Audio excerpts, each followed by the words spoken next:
Welcome back to the 365-Day Bible Challenge, Day 19, Genesis 41. When 2 full years had passed, Pharaoh had a dream. He was standing by the Nile when out of the river there came up 7 cows, sleek and fat, and they grazed among the reeds. After them, 7 other cows, ugly and gaunt, came up out of the Nile and stood beside those on the riverbank. And the cows that were ugly and gaunt ate up the 7 sleek, fat cows. Then Pharaoh woke up. He fell asleep again and had a second dream. 7 heads of grain, healthy and good, were growing on a single stalk. After them, 7 other heads of grain sprouted, thin and scorched by the east wind. The thin heads of grain swallowed up the 7 healthy full heads. Then Pharaoh woke up. It had been a dream. In the morning his mind was troubled, so he sent for all the magicians and wise men of Egypt. Pharaoh told them his dreams, but no one could interpret them for him.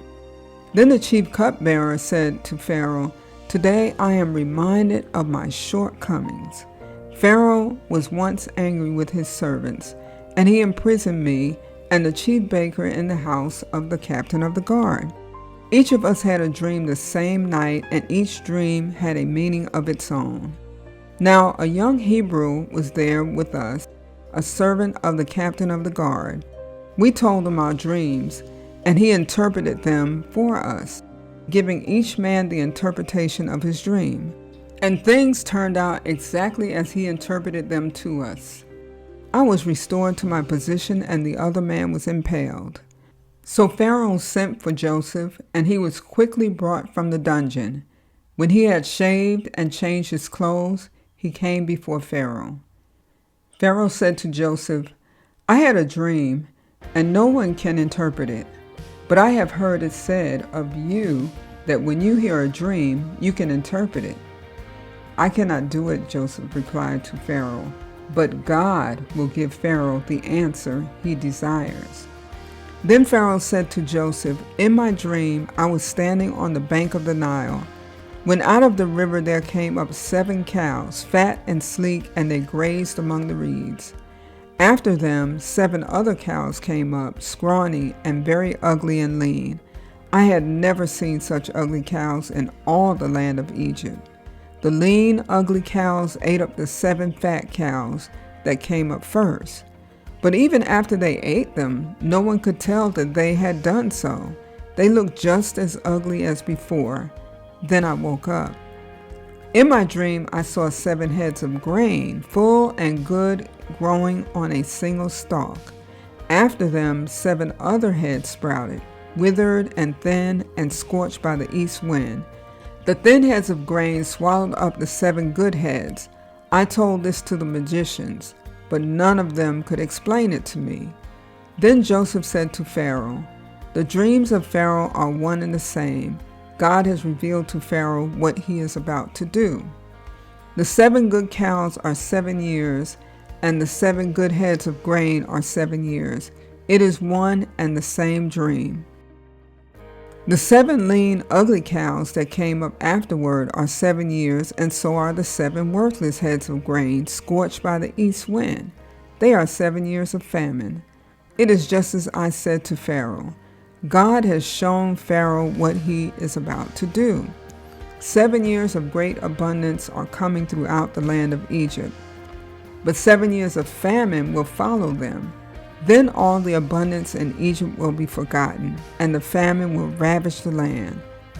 The abundance in the land will not be remembered, because the famine that follows, it will be so severe." The reason the dream was given to Pharaoh in 2 forms is that the matter has been firmly decided by God, and God will do it soon. And now, let Pharaoh look for a discerning and wise man and put him in charge of the land of Egypt. Let Pharaoh appoint commissioners over the land to take 1/5 of the harvest of Egypt during the 7 years of abundance. They should collect all the food of these good years that are coming and store up the grain under the authority of Pharaoh to be kept in the cities for food. This food should be held in reserve for the country. to be used during the 7 years of famine that will come upon Egypt, so that the country may not be ruined by the famine. The plan seemed good to Pharaoh and to all his officials. So Pharaoh asked them, "Can we find anyone like this man, one in whom is the Spirit of God?" Then Pharaoh said to Joseph, "Since God has made all this known to you, there is no one so discerning and wise as you. You shall be in charge of my palace, and all my people are to submit to your orders. Only with respect to the throne will I be greater than you." So Pharaoh said to Joseph, "I hereby put you in charge of the whole land of Egypt." Then Pharaoh took his signet ring from his finger and put it on Joseph's finger. He dressed him in robes of fine linen and put a gold chain around his neck. He had him ride in a chariot as second in command, and people shouted before him, "Make way!" Thus he put him in charge of the whole land of Egypt. Then Pharaoh said to Joseph, "I am Pharaoh, but without your word, no one will lift hand or foot in all Egypt." Pharaoh gave Joseph the name Zaphenath-Paneah, and gave him Asenath, daughter of Potipharah, priest of On, to be his wife. And Joseph went throughout the land of Egypt. Joseph was 30 years old when he entered the service of Pharaoh, king of Egypt. And Joseph went out from Pharaoh's presence and traveled throughout Egypt. During the 7 years of abundance, the land produced plentifully. Joseph collected all the food produced in those 7 years of abundance in Egypt and stored it in the cities. In each city, he put the food grown in the fields surrounding it. Joseph stored up huge quantities of grain, like the sand of the sea. It was so much that he stopped keeping records because it was beyond measure. Before the years of famine came, 2 sons were born to Joseph by Asenath, daughter of Potipharah, priest of On.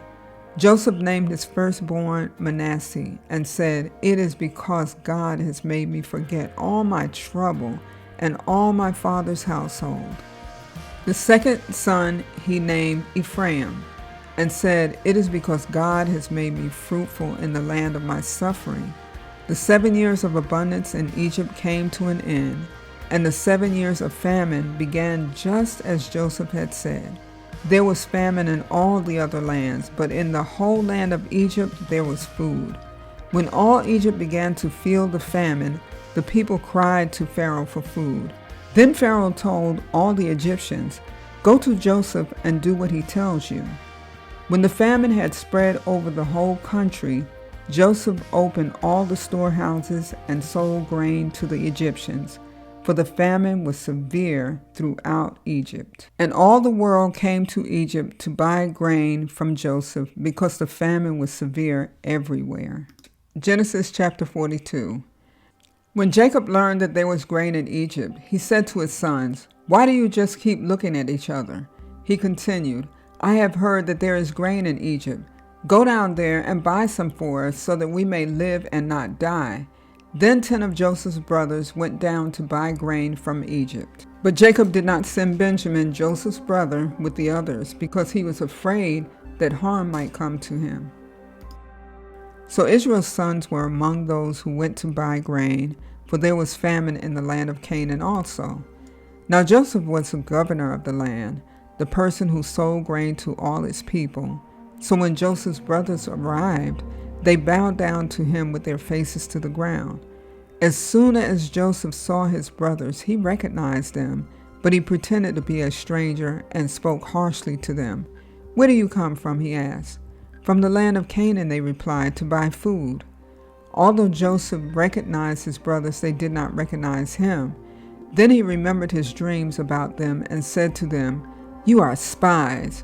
You have come to see where our land is unprotected." "No, my lord," they answered. "Your servants have come to buy food. We are all the sons of one man. Your servants are honest men, not spies." "No," he said to them. "You have come to see where our land is unprotected." But they replied, "Your servants were 12 brothers, the sons of one man, who lives in the land of Canaan. The youngest is now with our father, and one is no more. Joseph said to them, "It is just as I told you. You are spies, and this is how you will be tested. As surely as Pharaoh lives, you will not leave this place unless your youngest brother comes here. Send one of your number to get your brother. The rest of you will be kept in prison, so that your words may be tested to see if you are telling the truth. If you are not, then as surely as Pharaoh lives, you are spies." And he put them all in custody for 3 days. On the 3rd day, Joseph said to them, "Do this, and you will live, for I fear God. If you are honest men, let one of your brothers stay here in prison, while the rest of you go and take grain back for your starving households. But you must bring your youngest brother to me, so that your words may be verified and that you may not die." This they proceeded to do. They said to one another, "Surely we are being punished because of our brother. We saw how distressed he was when he pleaded with us for his life, but we would not listen. That's why this distress has come on us." Reuben replied, "Didn't I tell you not to sin against the boy? But you wouldn't listen. Now we must give an accounting for his blood." They did not realize that Joseph could understand them, since he was using an interpreter. He turned away from them and began to weep, but then came back and spoke to them again.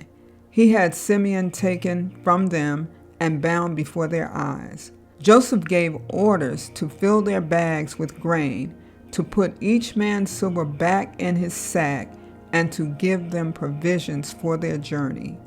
After this was done for them, they loaded their grain on their donkeys and left. At the place where they stopped for the night, one of them opened his sack to get feed for his donkey, and he saw his silver in the mouth of his sack. "My silver has been returned," he said to his brothers. "Here it is in my sack." Their hearts sank, and they turned to each other trembling and said, "What is this that God has done to us?" When they came to their father Jacob in the land of Canaan, they told him all that happened to them. They said, "The man who is Lord over the land spoke harshly to us and treated us as though we were spying on the land. But we said to him, 'We are honest men, we are not spies. We were 12 brothers, sons of one father. One is no more, and the youngest is now with our father in Canaan.'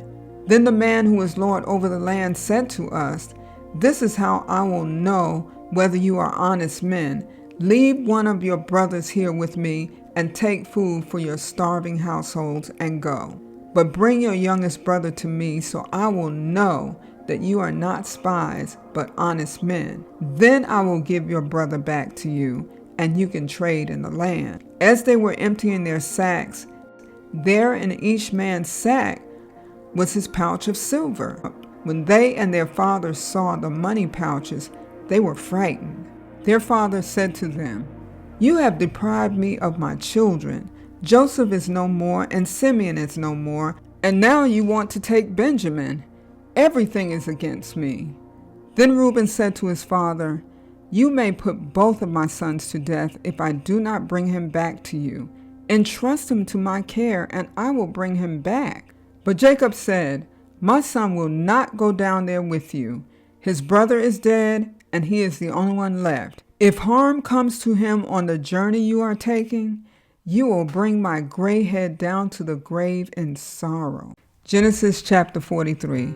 Now the famine was still severe in the land. So when they had eaten all the grain they had brought from Egypt, their father said to them, "Go back and buy us a little more food."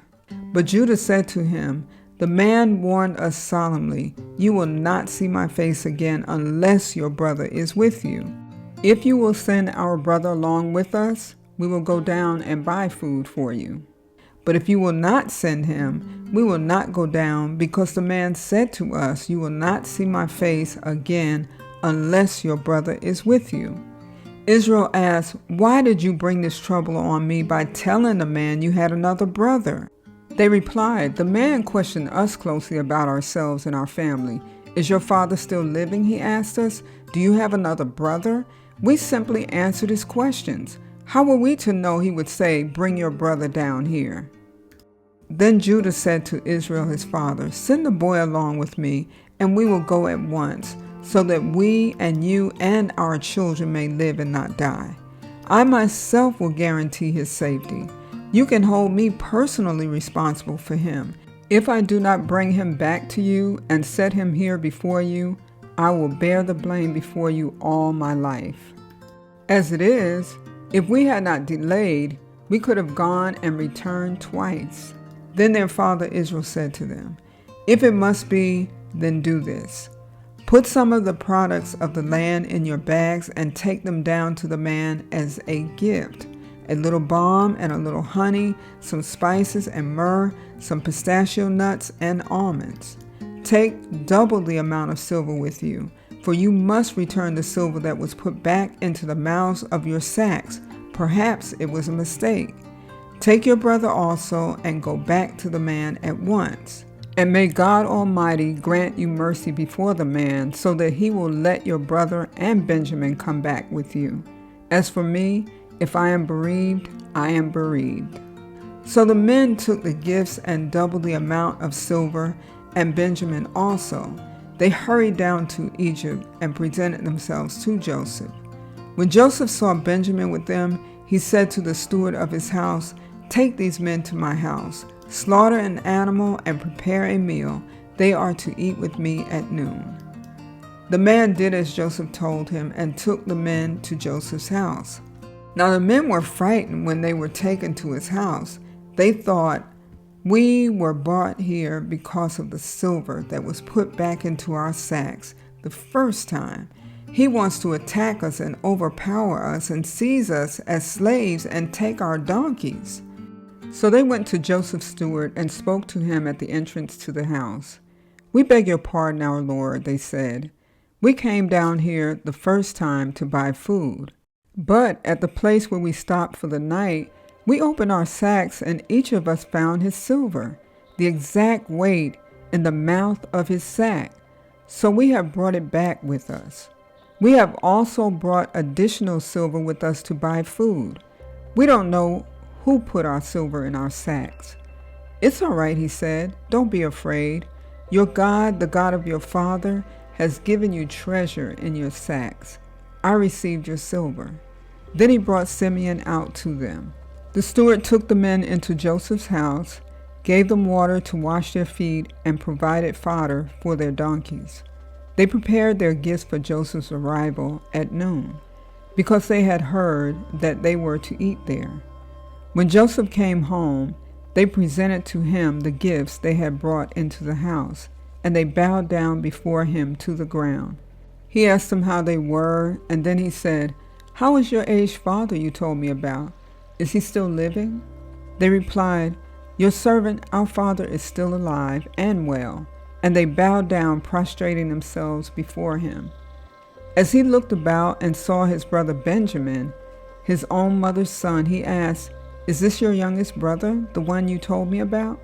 And he said, "God be gracious to you, my son." Deeply moved at the sight of his brother, Joseph hurried out and looked for a place to weep. He went into his private room and wept there. After he had washed his face, he came out and, controlling himself, said, "Serve the food."